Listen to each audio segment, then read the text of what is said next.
everybody. My name is Ro Kelly. My pronouns are they, she, and I, along with Reverend Krista Taves, welcome you to Eliot Chapel. Joining us this morning is our welcome person, Yvonne Serbell, in the back, and she is here for our guests. We're also joined by Madeline Harris, who is our Sunday pastoral care provider. Please see Madeline if there is anything weighing on your heart. And if you have kiddos staying with you today and they get restless during service, please know that you're welcome to head over to Adams Hall. We have a live screening of the service in there.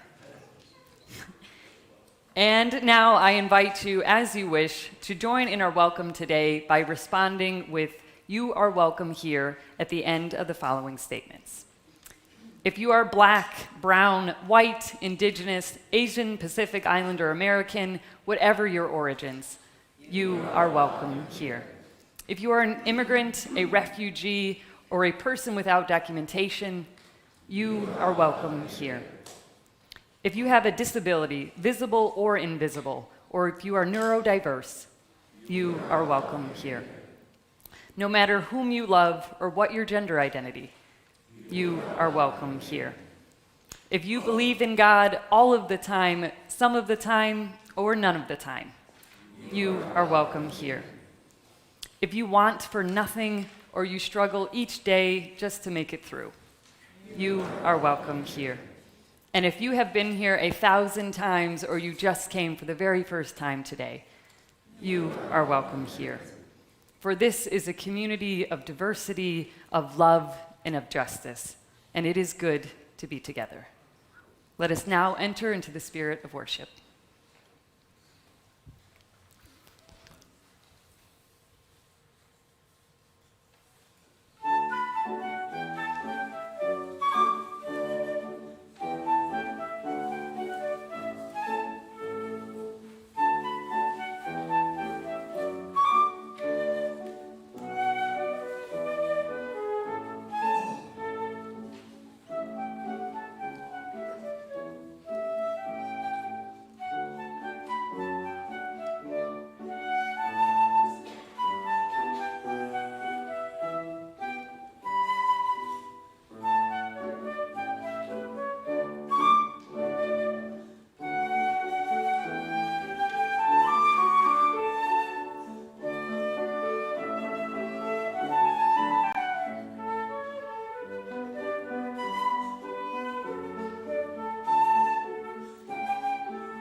And now we're going to have a little message from our Shine Your Light annual appeal.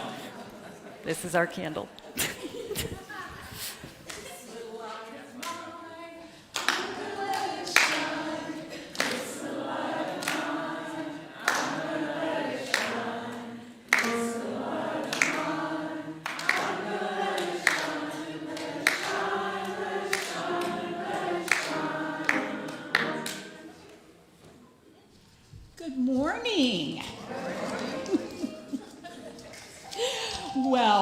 trying to let a little rain dampen our spirits this morning.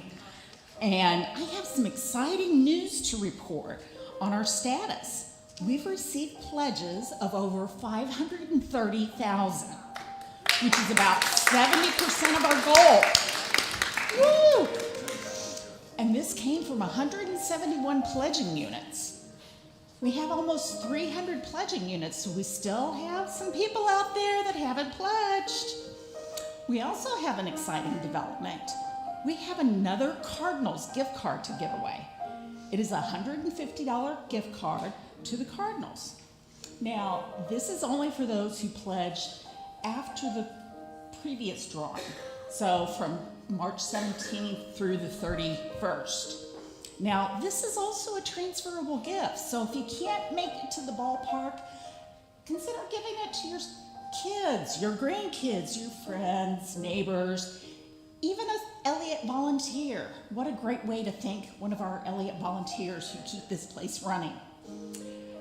Now, if you've been giving periodically but not sure if you want to pledge, please fill out a pledge card, either online or a paper copy, so that we can plan for the next year.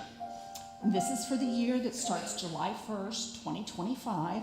So if you've pledged for the current year, we need a pledge form for the upcoming year. Let me know if you have any questions after the service. We also have a UU Palooza coming up on April 5th. We'll be dining out on 222 with some music and games and celebrating the end of the pledge drive. So come join us. Thank you.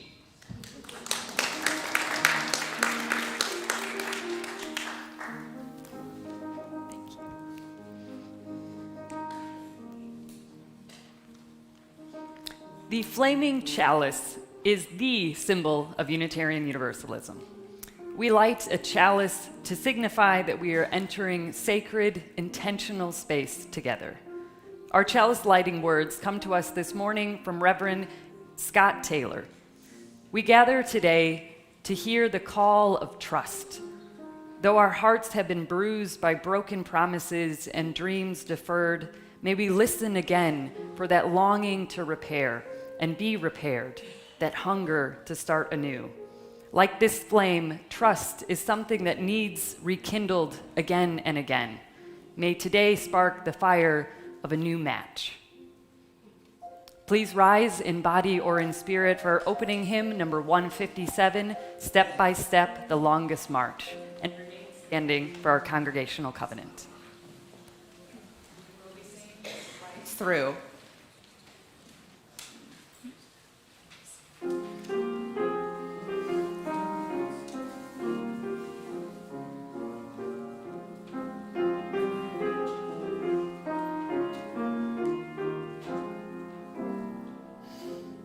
Step by step, the longest march can be won,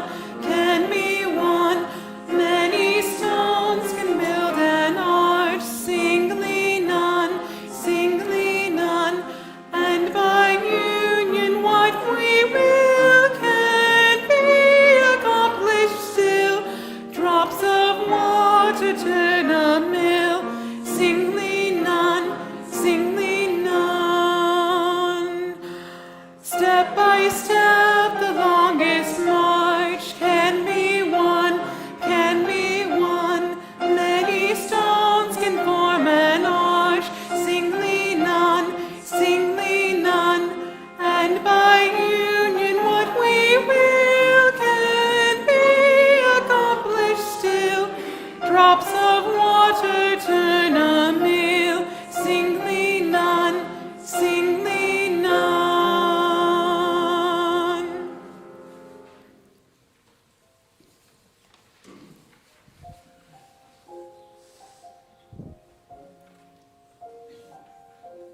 In Unitarian Universalism, covenants are the agreements we make for who we want to be as a people.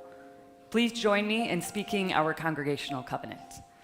As a free congregation, we promise to one another our mutual trust and support. To create beloved community, we promise to be kinder to each other than we have to be, to listen fully to each other with an open mind and heart, to speak responsibly and respectfully, and to find ways to improve our church for all members and friends. Please be seated.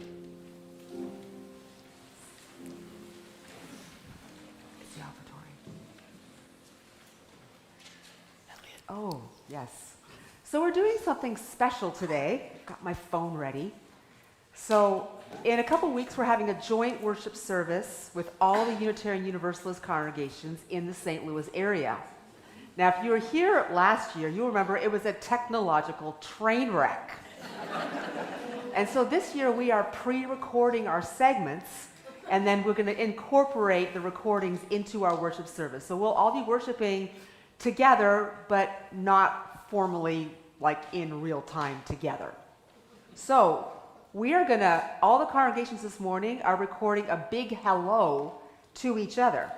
So all you have to do is say, hello from Eliot, and I'm gonna be recording this and giving it to Debbie. Are you up for that? Yes. All right, let's practice one time. All right, 1, 2, 3. Hello from Eliot. All right, you got it. Okay, I'm going to start the video. Hello from Eliot. You rock. Thank you.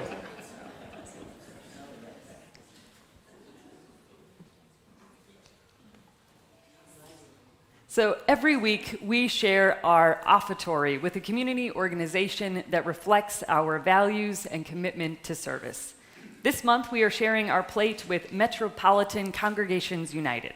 MCU teaches and trains church leaders to move their communities to change public policy for the common good, like making our prisons safer and kinder for imprisoned people, helping poor folks get the medicines they need, and making sure everyone can vote, no matter the color of their skin or where they live. As we prepare to give, we welcome the presence of our children in the sanctuary.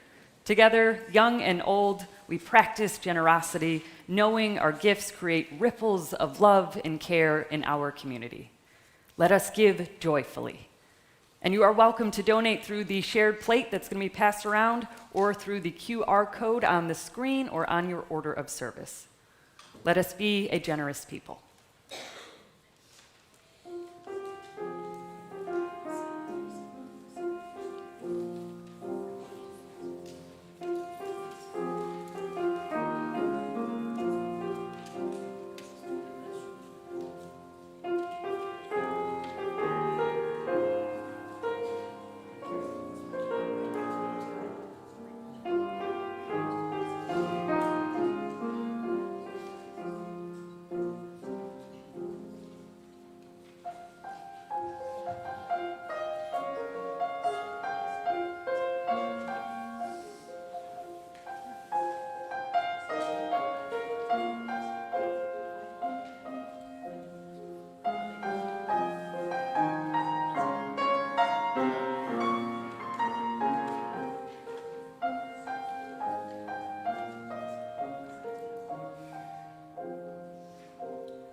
Please join me in dedicating this offering to the work of the church, which is weaving a tapestry of love and action. We dedicate our lives and these our offerings.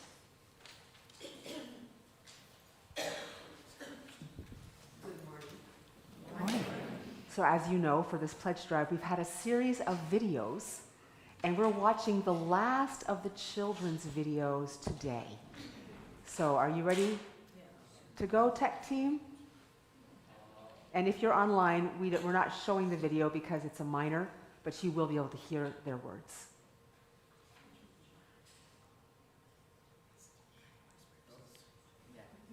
We have George here, and we were curious, what is something you've learned in RE?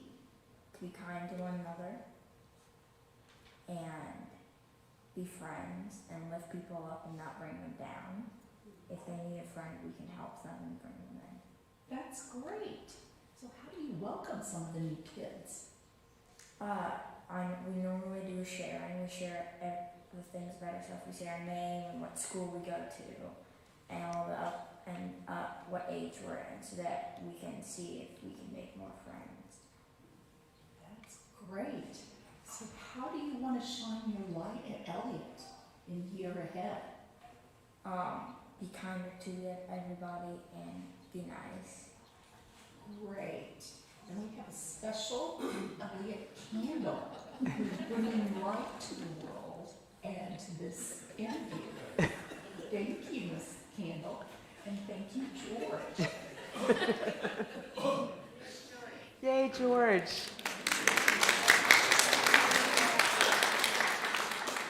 All right, it is time for our wisdom story. So if you are young or young at heart, you're welcome to come to the front for our story.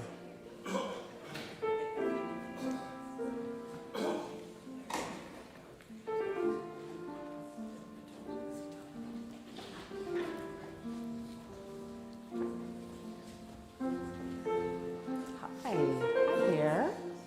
Hi. Hello. Oh, I love your headband. Hi.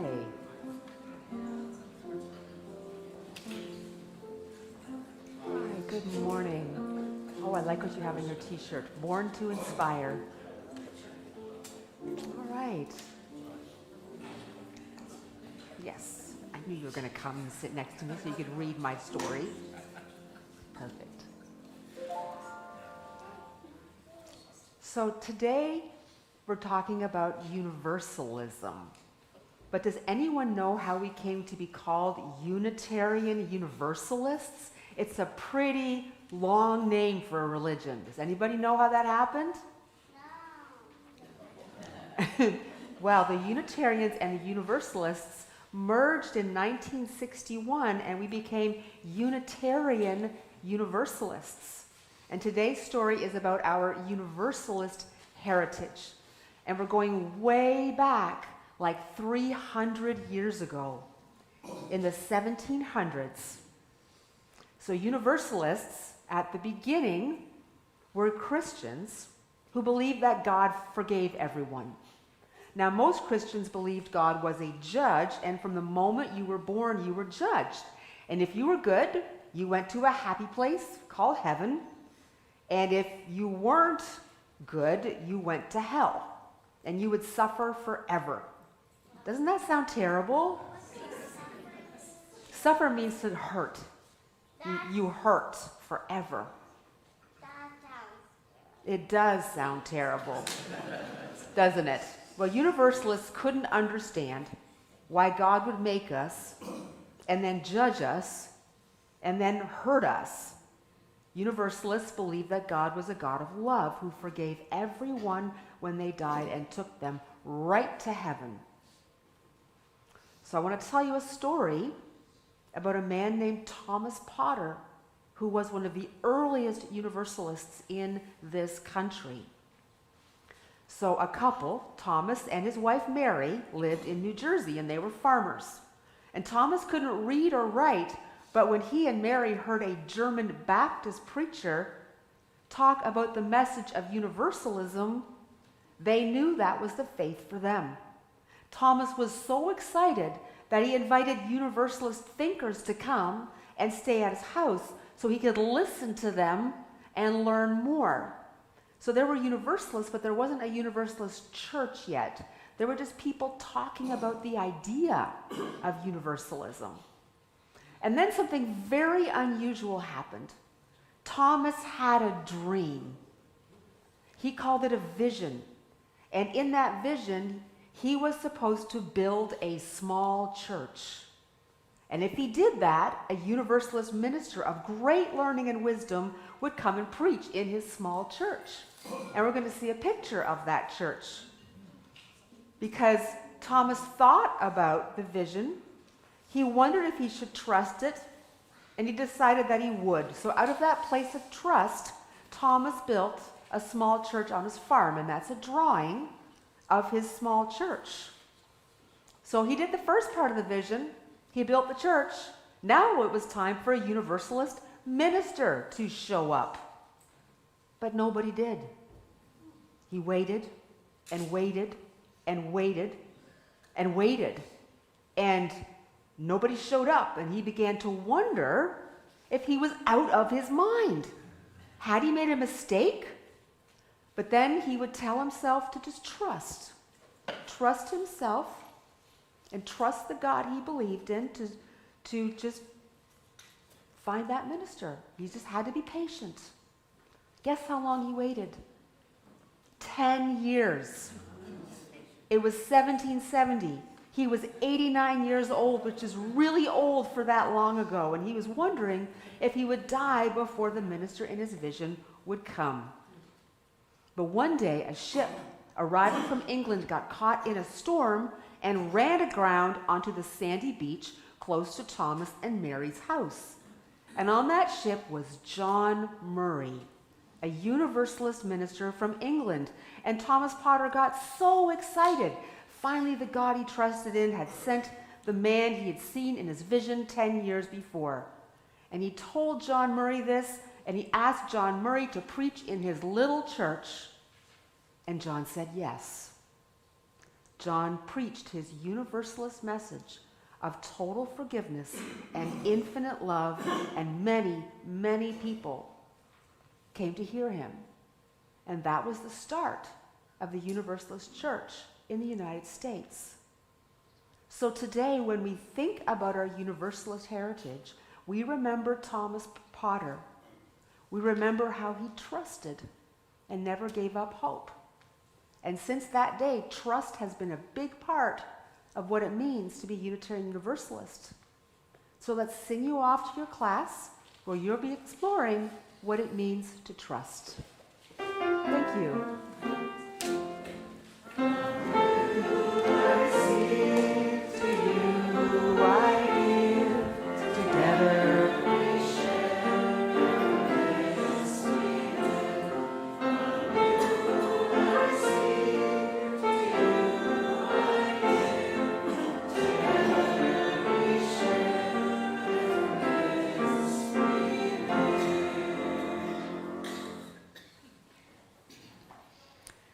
Our prayer this morning comes to us from UU Reverend Sherry Woodbury.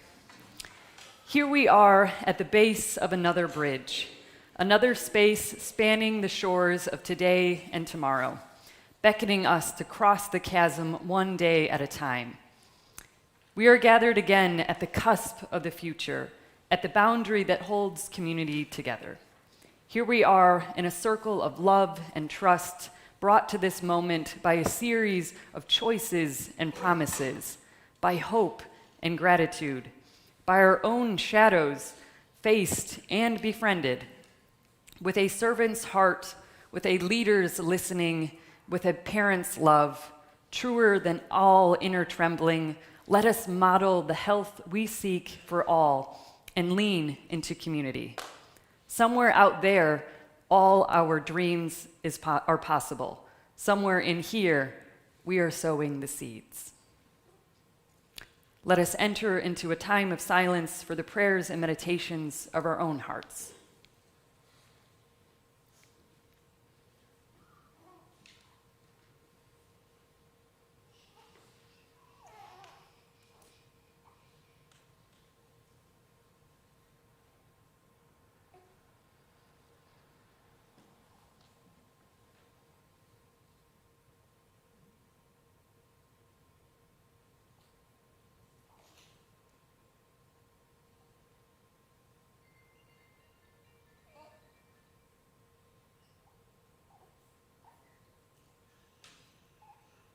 and let us speak the names of those that we would hold in care.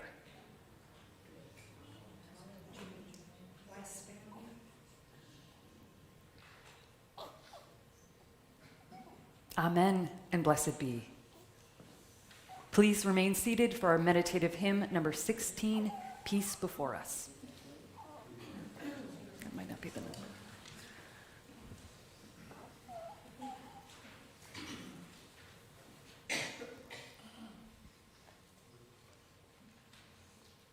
That's not the right number.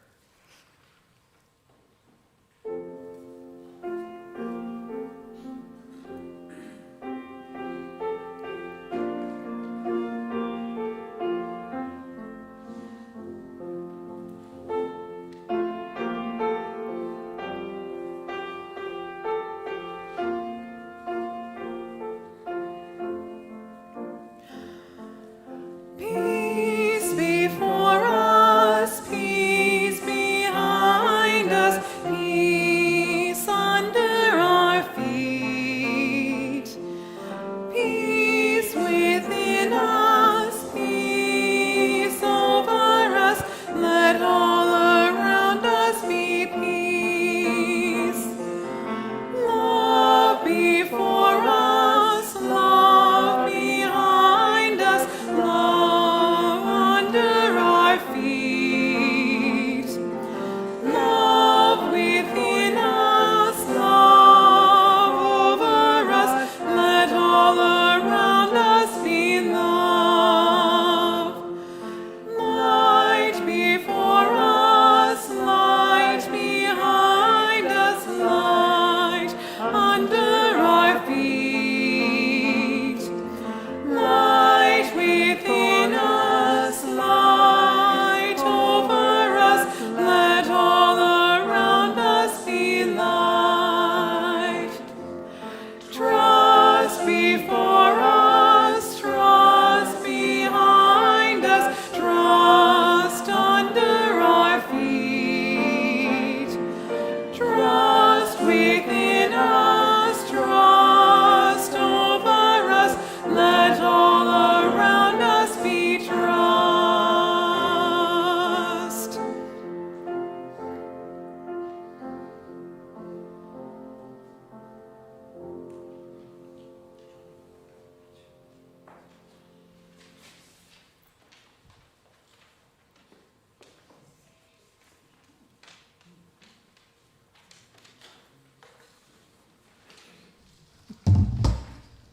Good morning, friends. Good morning. I'm Carl Sorvell. It's my morning to give a testimonial. Before I give my testimonial, I'd like to give a shout out to Ann Ruger for her lovely testimonial last week. She enumerated so eloquently all of the important work that this congregation does that Yvonne and I are very, very proud of. But to get to my testimonial, I could not match the little candle costume.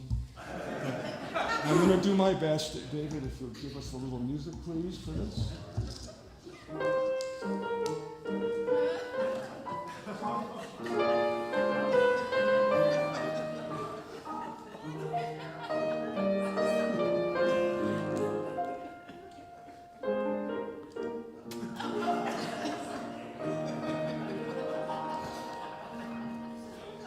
Thank you, David.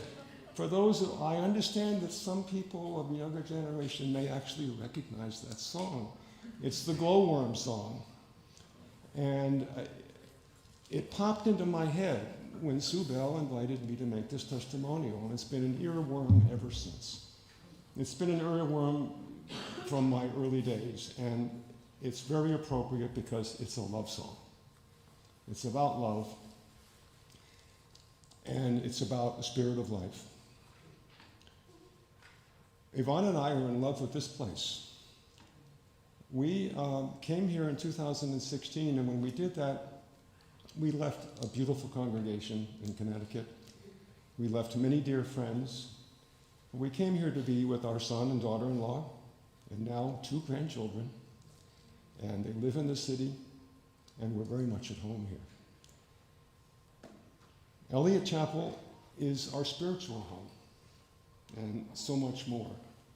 Because we know that here at Eliot Chapel we can help with good works, we can help each other, and we can share in all the small and big joys and sorrows in our lives with you, our beloved community. We have increased our pledge by a little more than 10%. We rounded up because we love this place. Please be as generous as you can.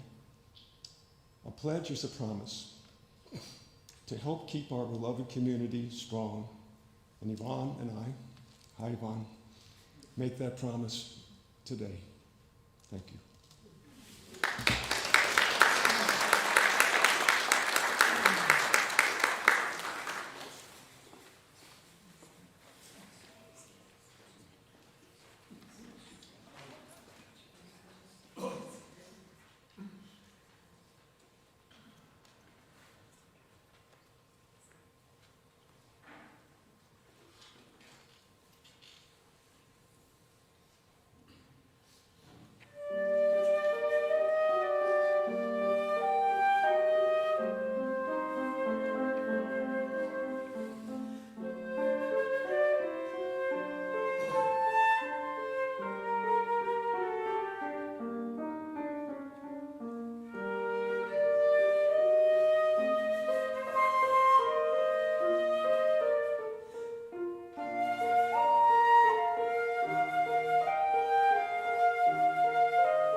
Thank you for that beautiful music. Thank you, Carl, for your wonderful testimony. Thank you to all who make this service happen. It is a blessing. So today we're going to continue talking about trust. And I want to tell you the second chapter of the story that I started with the children this morning. I talked with the children about Thomas Potter and his vision, but now I want to tell you the story from the perspective of John Murray, who's the minister who showed up. When the ship that John Murray was on in 1770 grounded off Cranberry Inlet in Bargonet Bay on the southern New Jersey coast, the last thing he wanted to do was preach. It had been a grueling trip. He was eager to start his new life, which definitely did not include preaching. So when Thomas Potter came to him and told him the vision he'd had and told John he was the minister Thomas had been waiting for, John just wanted to run away. Let it not be me. And there's a good reason for that. So John Murray was born in England in 1741 to a very strict religious family. John's father was a successful businessman and believed that whole spare the rod, spoil the child thing. So you can imagine the life of John and his 8 younger siblings. They lived in terror, not only of their parents, but in fear of going to hell. They were often warned by their father about the terrors of the damned. I don't know if any of you grew up that way. It's a hard way to grow up. Now, his parents, like many Christians at that time, believed in the doctrine of determinism, which said that God had already chosen who was saved and who was damned before they were born. So your task in life was to look for signs of what he decided for you. A blessed life meant you were probably saved. A hard life with lots of sorrow meant that you were probably damned. And so everyone was looking for signs of which way they were going to go. Can you imagine living like that? Always wondering what your eternity was going to look like. So John was a very religious child, and he grew up terrified. And he was also looking for signs of whether he was damned or saved. But even in those early days, he would get like this whisper of a thought that somehow faith should be about joy and hope and not just doom and gloom. And he tried to talk about his feelings as he grew into a teenager, but he was shut down so fast it left his head spinning. So when his dad died, John inherited the business. But he was a terrible businessman, never meant to be a businessman. He was interested in religion. He was always listening to the newest theologians and thinkers. He went to seminary. John was outgoing, and many people thought he would be a fantastic preacher.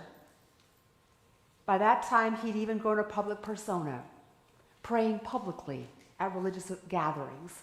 Now, to understand what this really meant, this is before TV, before smartphones. If you were literate, you could read a newspaper. If you couldn't, your entertainment, your learning came in the public square. So there were often religious events in the public square, and hundreds, if not thousands of people would come. So he would pray publicly in these events before the sermon happened. But John, although he was asked many, many times to preach, he was too afraid of making a theological error in his preaching, because you know what that meant? Hell. Well, somehow in all of this, he heard about a dangerous new idea promoted by a man named John Relly, a London preacher. And he preached that you were not born already damned and saved. You were born to live freely into your life and beyond that. God did not send everyone to hell. There was no hell. God was too loving to even think of casting his children into eternal damnation.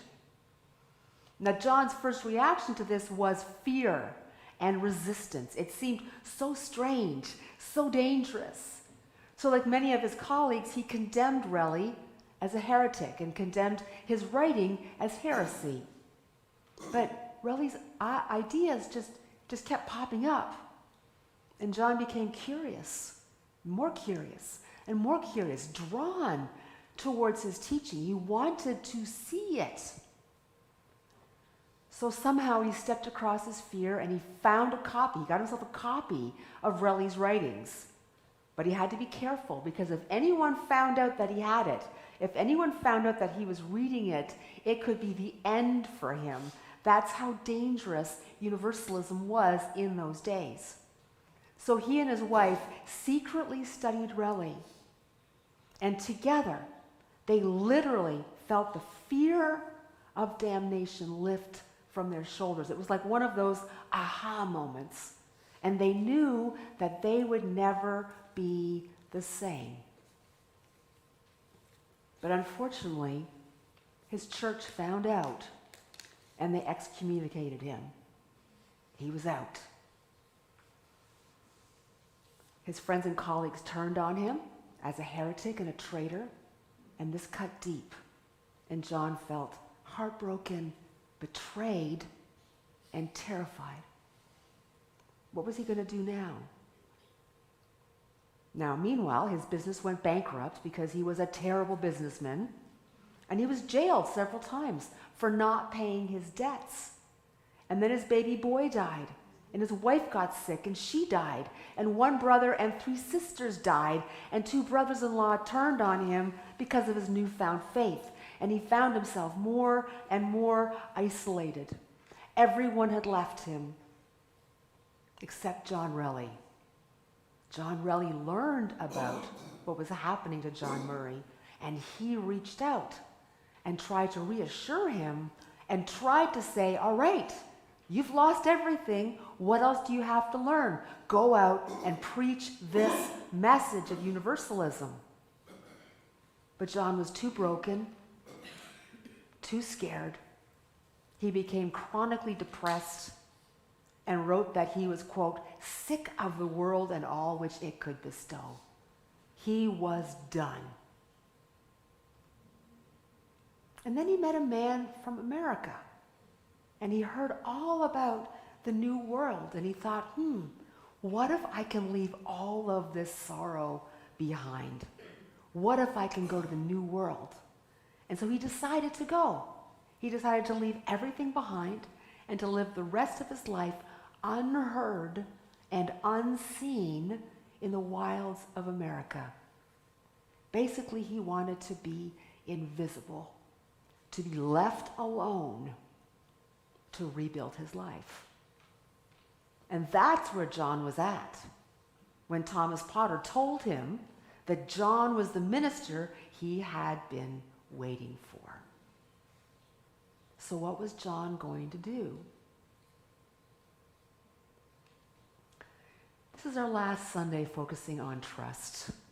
Trust of ourselves, trust of each other, and today the larger kind of trust. Trust in the world around us. Trust in whatever it is we hold as the ultimate, whether that is God or the human spirit or a creative consciousness, the spark of the divine, the earth, Mother God. There are so many ways that we name and experience the ultimate in Unitarian Universalism. We're no longer just a Christian faith, we are a post-Christian faith. And so we have many, many ways of embracing the divine and listening to the holy and letting it guide us. So we've explored our trust in each other in this beloved community this month, especially as we move through our annual appeal and decide how each of us is going to support this community in the year to come, especially in light of what is happening in our world. We know that we need to shine our light, that it could actually save lives and save spirits as we are continuously faced with this building chaos around us. We need this place. We've also explored trust through the lens of Lent, which in Christianity is 40 days before Easter.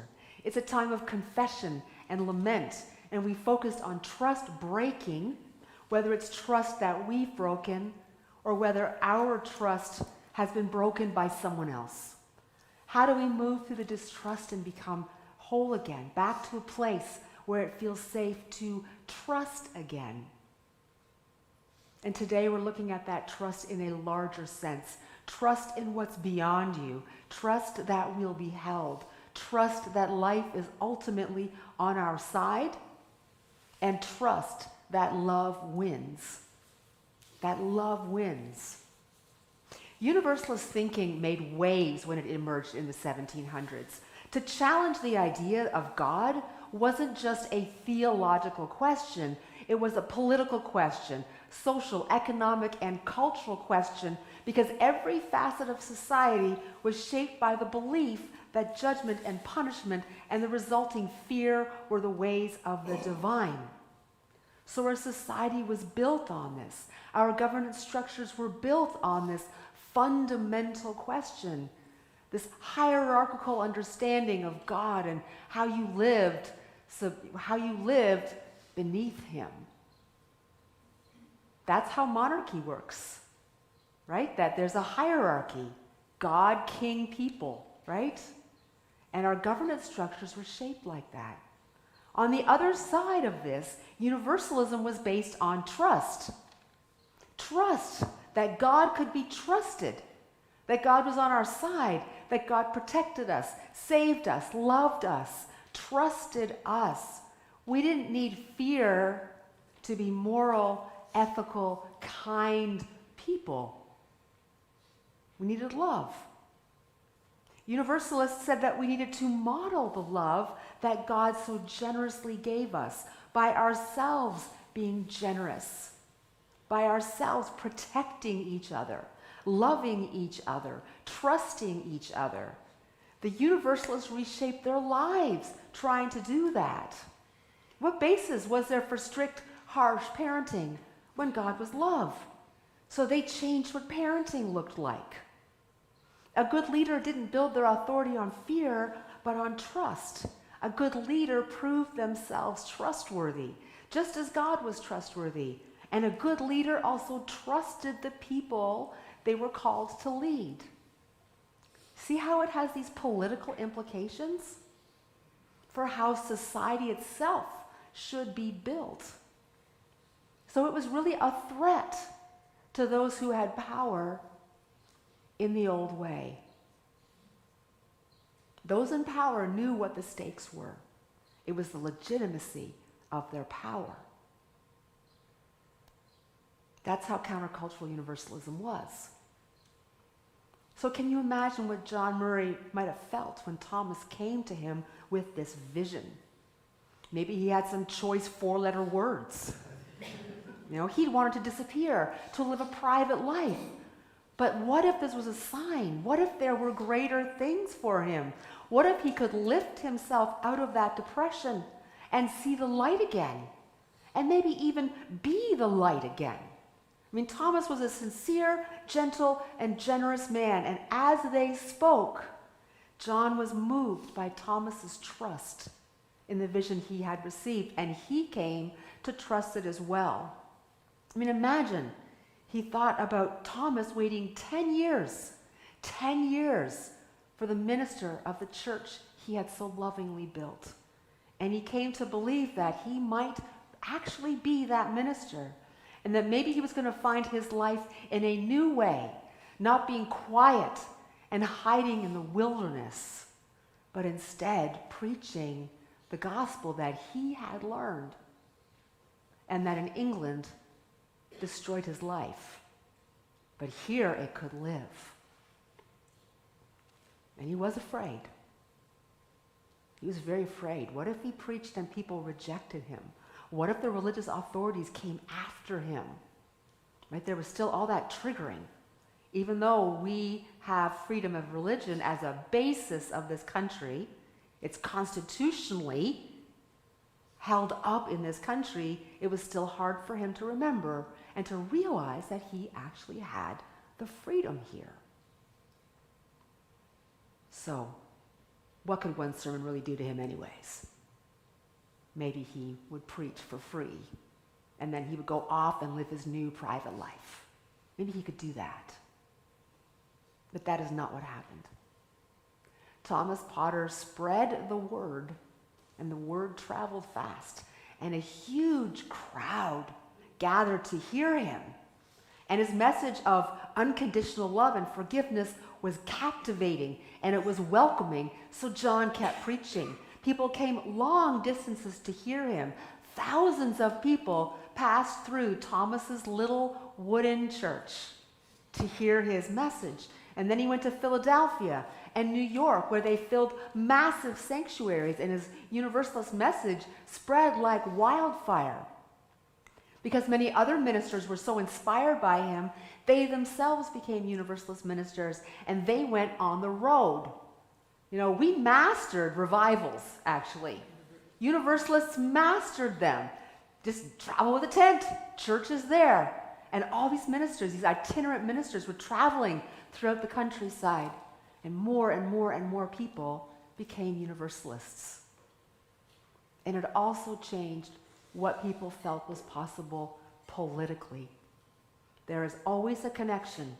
There's always a mirroring of what your religious beliefs are and how you feel society should be structured.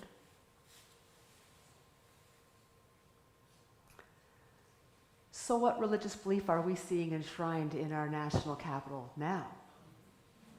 Right? A religion of fear, a religion of believing in heaven and hell, a very purist understanding of who belongs, and we're seeing that transferred to our government with the hopes, I think, for some of becoming a theocracy. Not a democracy, but a theocracy. So how can the story of Thomas Potter's trust and John Murray's resilience help us today? What can we take from this story to meet our moment? Well, first let's talk about how we've transformed since those early days. We are now a pluralist faith. Christianity is not at our center as it was during our origins. So the idea of being called by God through a vision, some of us that won't have much meaning for us. And while for others it really does. But we have different ways of understanding the ultimate. And the idea of being called for a higher purpose, that has a lot of meaning for us. It's a question we ask all the time. What is our vision? What are we called to do and be for each other and for the world around us? You know, we can carry this message of trust and love. We can carry this message of unconditional love and eternal forgiveness into our world, regardless of where we find ourselves spiritually now and what kind of language we use to explain what we feel at our core. You know, we are being tested right now. We are in a chaotic time, and we are being called to not trust. We're being called by those on high who want a theocracy to distrust each other. And so we need to find our trust in the face of the dismantling and the destruction rolling through our country, which is unprecedented.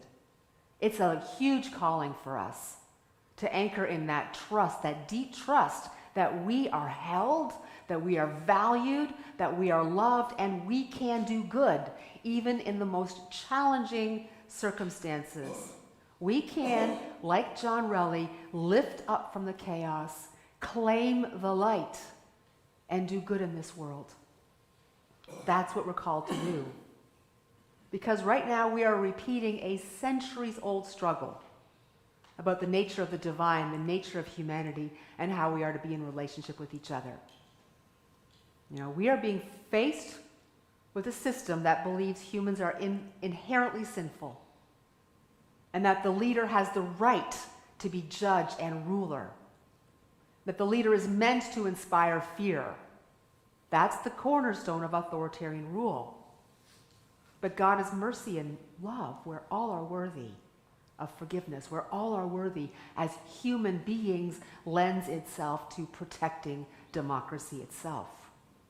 So what we're seeing today isn't just a political battle, it's a theological and philosophical and existential battle for how we are to exist. And our Universalist heritage holds us in this conviction that existence itself is held in the embrace of love and trust. And to commit your existence to the fulfillment of love and trust, it is a way of breathing. It's a way of seeing the world and being in and of the world and healing ourselves and healing our broken society.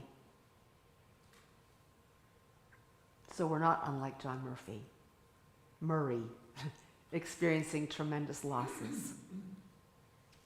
And just like John Murray, we are being offered a pulpit from which to preach the power of love and trust. And the question is, will we step into that pulpit? Now, you know I don't literally mean a pulpit, right? It's a metaphor for how we cast our light of love and trust into the mess that's being forced on us. Every one of us has a pulpit of some kind, from the youngest child to the busiest parent to the oldest among us. We can each model a different way. For some of you, your pulpit is being a member of this congregation, and because we are grounded in love and trust, and we have a mission and we have a ministry out to the community. For some of you, it's how you parent, modeling a life of love and trust and instilling those values in your children. For some of us, our pulpit is our workplace. For some of us, the pulpit is the street. We are protesting on the street. For some of us, our pulpit is the pen. We are writing letters or we're making phone calls. Our pulpit is our voice. So we're offering our time, our money, our bodies, our voice for organized resistance. And for some of us, we build the pulpits for those who will speak from them. So this morning, I want to offer you a pulpit. On Wednesday, April 23rd, Unitarian Universalists from across Missouri are gathering in Jefferson City to meet with our legislators and share our perspectives on the decisions they are making. We will start off at the Unitarian Universalist Fellowship of Jefferson City, whose members are ready to welcome and feed us. We'll get to know each other, and we'll have a training on how to lobby, and then we will head to the Capitol en masse to be heard by our legislators. You can register by opening This Week at Eliot, our weekly electronic newsletter, and there's also a sign-up on the bulletin board in the social justice section just outside the sanctuary. Now, many of us don't trust our legislators to be guided by love and trust when they make their decisions. We're also in a hard place in our state, but we can trust ourselves to speak truthfully of our concerns and hopes. Whether our message impacts our legislators or not, we will know that we stepped into the pulpits that have been built for us. So this week, I invite you to think about your pulpit. What do you have to elevate the power of love and trust in your small circles and in our communities? And then I invite you to step into your pulpit as John Murray stepped into that pulpit and cast your vision for who we should be for each other. If there was ever a time to step into our pulpits, it is now. So may the spirit of love and trust hold us. May it move in us and through us and be with us as we shine its light. Amen and blessed be. Our closing hymn is 131. Love will guide us.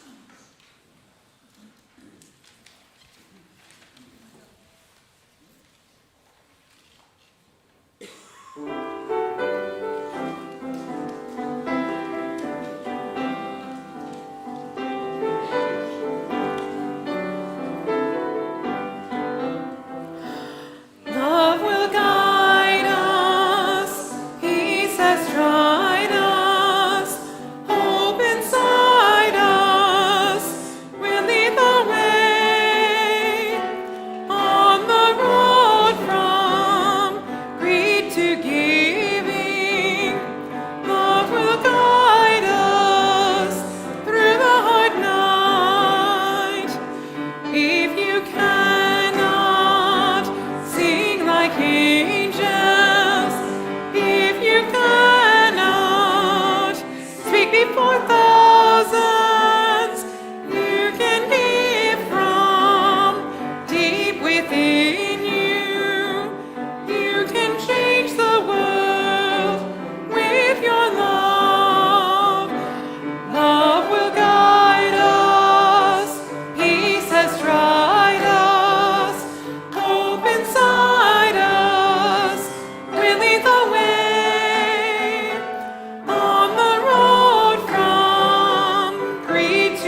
You are visiting us today. Thank you so much for being here.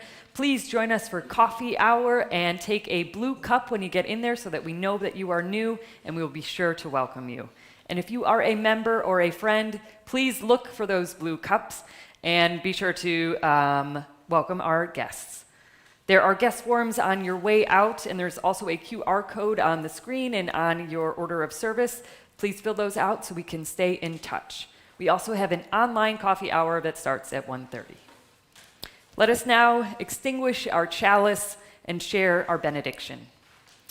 We extinguish this chalice, but not the light of truth, the warmth of community, or the fire of commitment.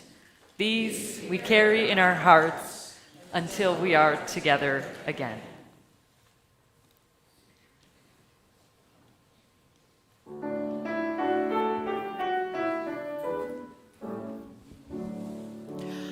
We will keep a place for you wherever you may go. We'll sustain this home of faith and love you've come to know. Go in peace, bring hope to hearts that yearn. We will keep a place for you till you return. Until you return, may the Spirit of life hold you, may love bless you, and may joy find a place in your days. Go in peace.